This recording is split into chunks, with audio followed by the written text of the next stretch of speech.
Life in Mahajanapadas, Part 1. Political life. Under the monarchical rule, the king was very powerful and was the supreme authority of the land. He was responsible for the protection of the people and undertook all measures to fortify the kingdom from enemies.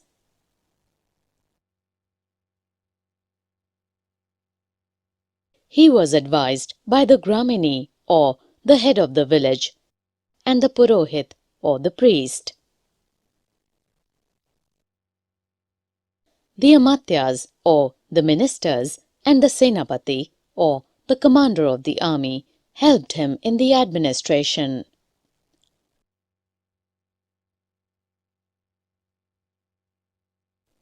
Payment of tax, or bali, was made compulsory and was collected by bali sadhakas, or tax collectors.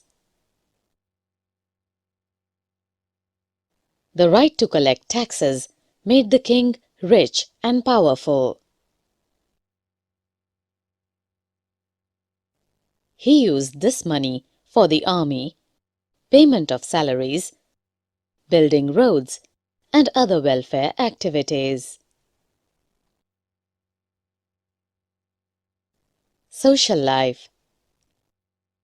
Let us now discuss the social life during that period. The Varna system became more rigid by 600 BC. The emergence of settlements meant that there was a clear divide between the ruler and the ruled.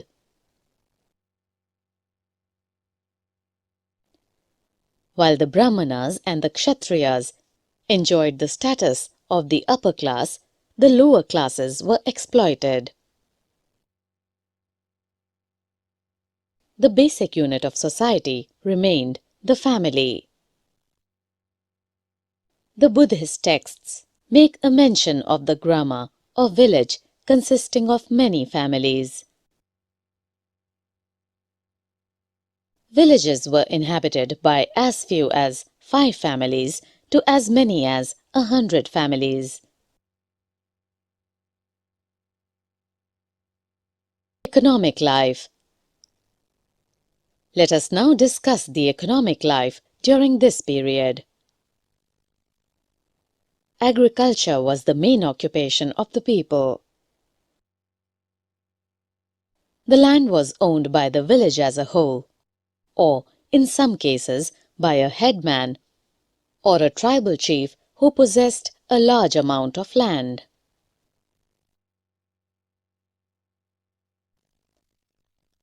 Villages specializing in pottery, weaving, carpentry, chariot making, basket making grew into towns and became specialized craft towns. Some craft towns were capitals of kingdoms like Rajagriha, which was the capital of Magad.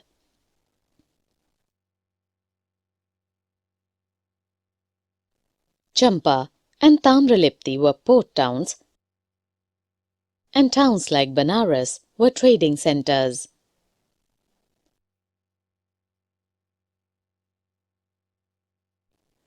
Massive fortifications have been found around the cities of Kaushambi, Ujjain, Banaras, and Rajagriha.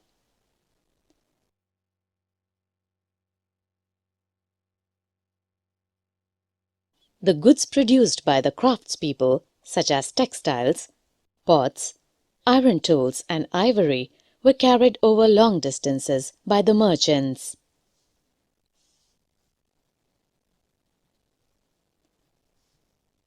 Punch-marked silver coins have also been found, which are dated to around 6th century BC. They are called punch-marked because lumps of metals were punched with figures of hill, peacock, tree, etc.